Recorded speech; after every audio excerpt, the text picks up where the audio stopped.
Okay, traders. Now, I had a pretty good situation yesterday where I placed a couple of pending range-bound orders in the market on Euro and the Aussie. Now, there's a couple of things to be aware of when you are placing pending orders, and it's the risks around the order type and what happens in the market. Now, here's the setup I posted in the virtual trading desk yesterday. Looking to sell Aussie and Euro back towards resistance. Now, this is one of those situations, all things being equal, if nothing changes, that's what I want to do, right? And when you are going to turn the screens off or go to sleep or whatever it might be, so you don't have access to what's happening in the market, you've got the risk of the fundamental shift in the market dynamics, whether it's a risk on day where equities rally or the yields fall, US bond yields fall, pushing the US dollar down and the currencies rally as well. So at the time of when you do your analysis, quite often you have to make some estimations as to, is there what's coming out in the future? Is there anything that's dynamically going to shift things? How's the market set? What's the trend like? And all these different variables. Now, in saying that and doing that, I was looking at the pairs yesterday, right? And all we had was after the FOMC, we had the initial clean out, and then we get the dollar drive to the downside. Now, I've been wanting to get short Euro for some time, and I've missed it a couple of times. So I was looking to get short up here. I think it's in around 35. I am still short Euro, right? So we're in a downtrend. I can't see the ECB doing too much anytime soon. We have got the Fed with the sort of more of a clearer plan, especially for next year. Obviously, it's going to come down to October's non-farm payrolls before the dollar really kicks in. But we do have the start of a short to medium term trend here, right? With the dollar going up. Now, that's all well and good for right now. But if we do see a recalibration or a sudden move in the equity markets, as I said, or the bond yields, or some random geopolitical data comes out, well, then it can move against you. Now, so in this situation, when you are recognizing that, this is particularly with range trades, I'll focus on those first, because I've gone short Aussie here. Well, that's sterling, sorry, up here. I've gone short Aussie and I've been taken out, right? Just one of those trades that just did not work out. So, but let me just tell you how you've got to manage this and how you determine the trade size, right? First and foremost, okay, I was putting this on during just after the start of the European session, right? I looked at the market. I was hoping for a bit of a bounce. Now, with range trades, it's sometimes hard to see, and I was sort of saying in the script there, I was hoping for a bit of a squeeze back to the top side so I could get the Euro order set at the level I wanted, right, up around 35, okay, because I knew they'd be selling around that level.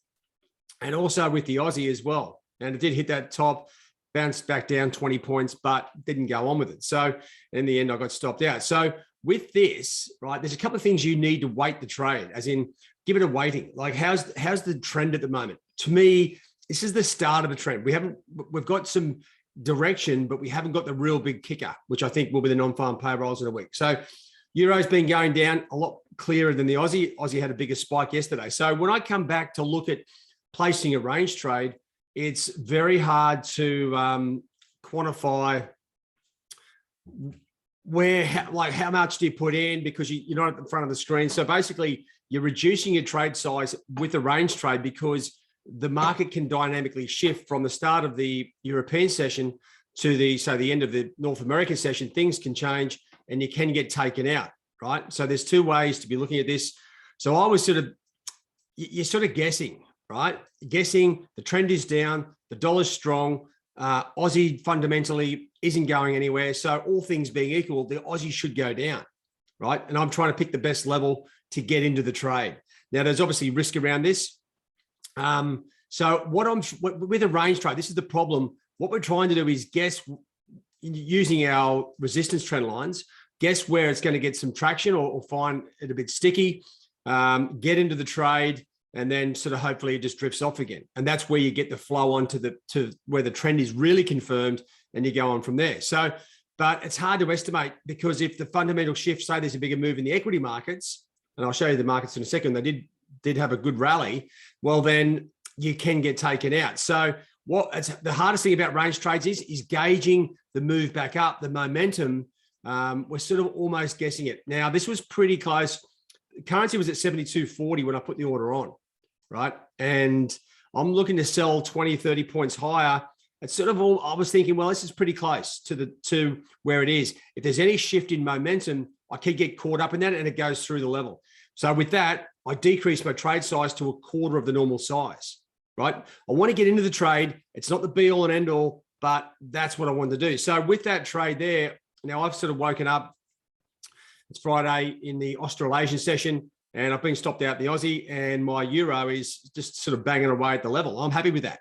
I'm happy to leave that order on. I've got good protection there from the resistance line. All things being equal, okay, the euro should fall. There's a massive move in the bond yields. So this is the thing. So with range trades, you've got to be careful, right? If there's things that are sort of flushing things out and momentum gets carried away, well, think of your other option to get into the trade.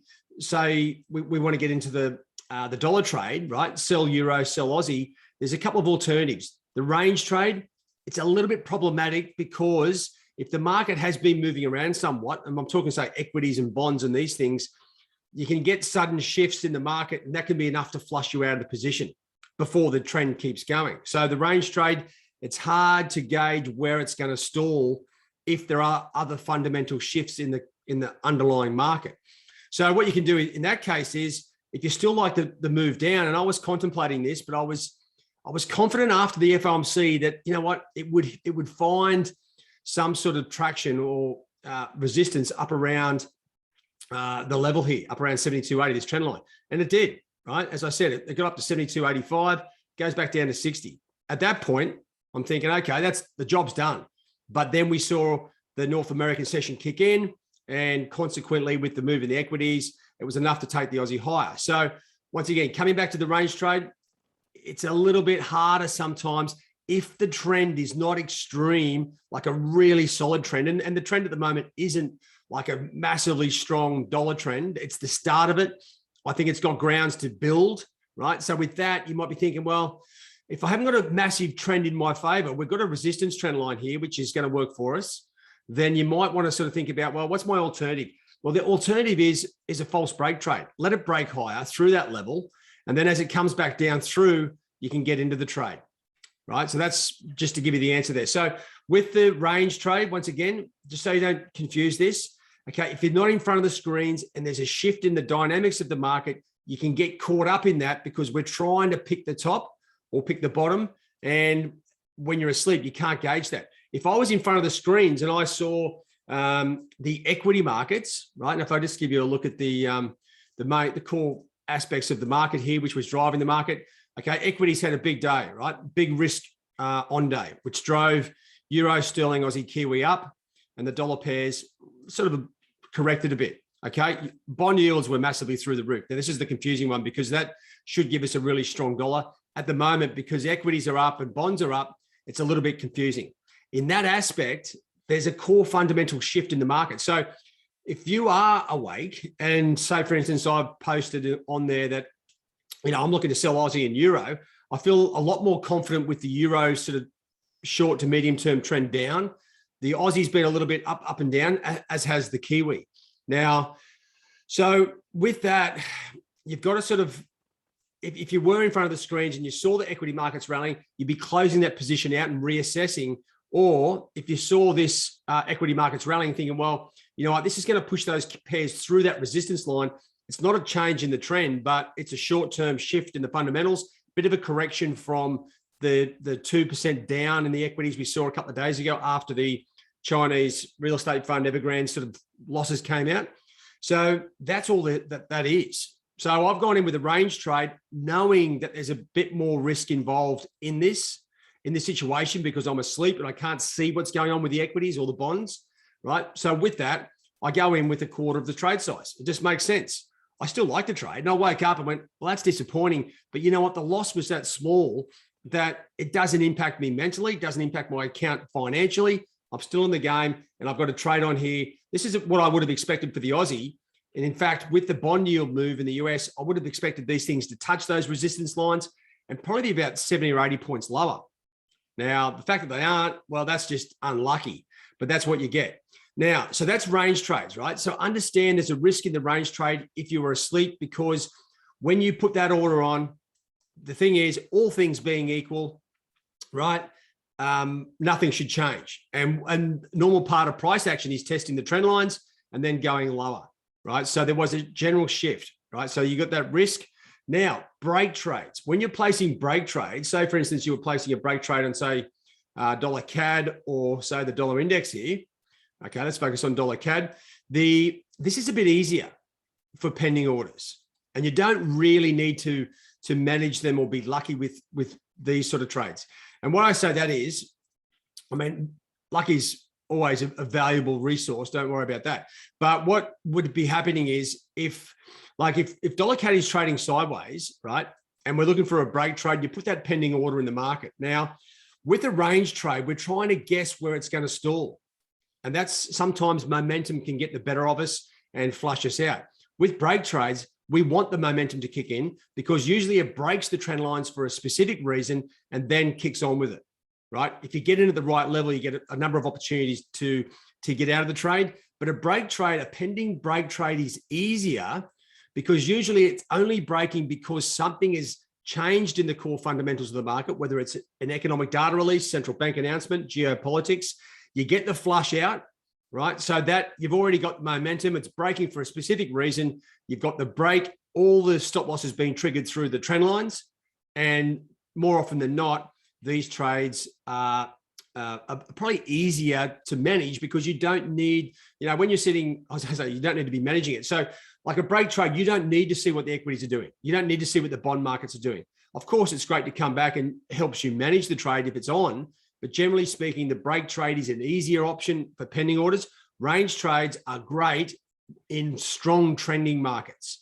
Now, as I said, I probably jumped in. I mean, in hindsight, jumped in a little bit early here on the Aussie to get into this trade, but I knew it wasn't super. See how it's been trading sideways? It wasn't super. The trend hadn't really connected or double connected. So I went in with the smaller trade just to be part of it, without too much risk involved. Now, if that trend was super strong and I had daily charts breaking, I would have actually gone in a bit more aggressively with that range trade, still knowing that the fundamental shift could take me out, but knowing that if the trend is strong, even a fundamental shift in the market, the trend will hold that.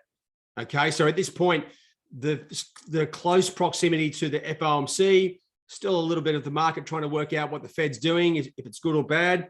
There's been a bit of a shift here in the core dynamics of the other financial markets, equity markets in particular, and the bonds. It's very rare you see the bond yields rally and equities rally at the same time. So like we had a couple of days ago, that's a bit of a discombobulation, risk on situation here as far as the equities and the currencies go. And that's where we got sort of caught up. But so range trades, be aware. I just want you to be aware that they are a little bit problematic because we are sort of using our technical background and trend to work out where the currency is going to stop. In this situation, we just got caught up in a bit of a bit of a recalibration of the move from about 2 or 3 days ago on the equity market. So that's where it is. Break trades are easier to manage, of course, and we don't need to worry about moves in the equity markets. In fact, you're probably thinking, well, I hope the equity markets go through the roof or get hammered depending on what your order is. But those positions are easier to manage and you're more often than not get stuck into them. Now, just on that, where that comes unstuck, right? The break trade.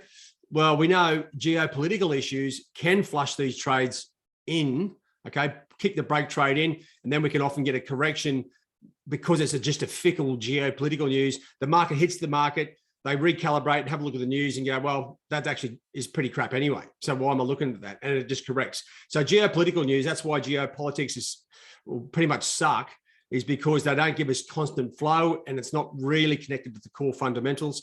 This situation here, if you've got like dollar CAD breaking down, oil's also rallied. It's like a triple whammy.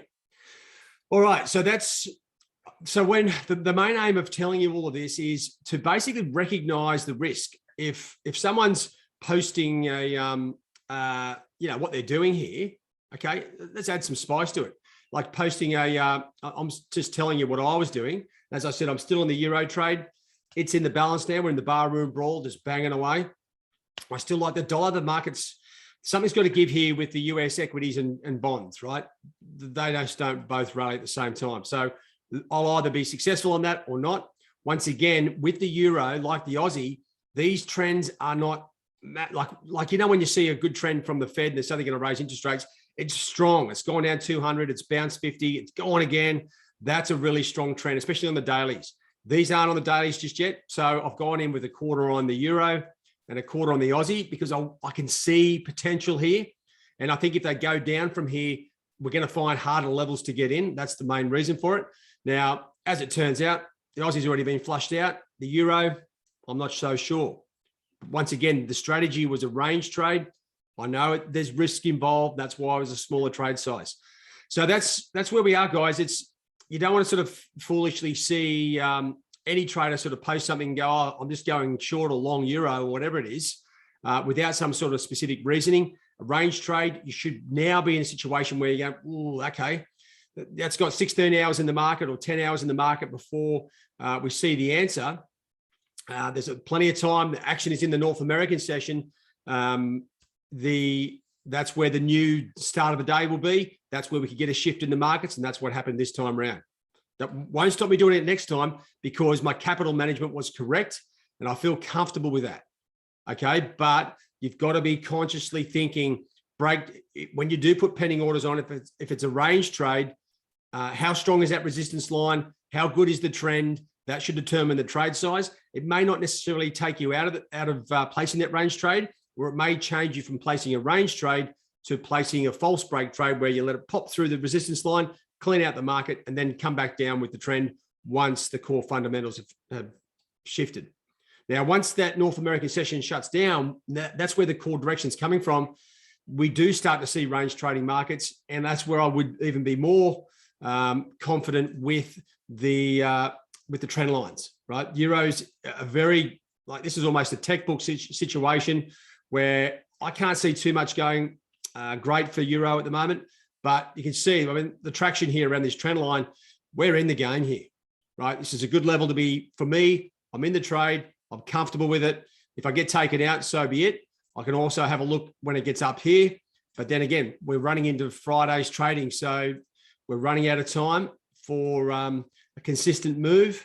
I think next week, you know, as we run closer to the non-farm payrolls, we should start to see some dollar strength, especially with that move in the equity markets. So I've got my eye on that at the same time, letting these trades play out. And we'll see how they go, see if we can't add some cash to the account, at the very least, get back the small loss I had there on the Aussie. All right, guys, so that's the risk around placing range trades. Break trades, maybe not so much risk unless it's a geopolitical event. So think about when you're thinking about the range trade, think about how close the market is to the resistance trend line in this situation. If it's very close, well, then maybe the false break trade would be the one. If I had that in play, I mean, it's easy in hindsight. I wouldn't have even been kicked into that trade yet, and then I could reassess. And this is the thing, right? Some days you wake up, hits the resistance trend line, it's 100 points lower, and you've made all your cash already. Sometimes it just dribbles through the trend line, takes you out. That's the market, right? And that's why we are looking at the markets as best we can, especially these other financial markets that interconnect with the currency pairs and everything else. All right, guys, hope that helps. Any questions? Just throw your questions up here. Cheerio.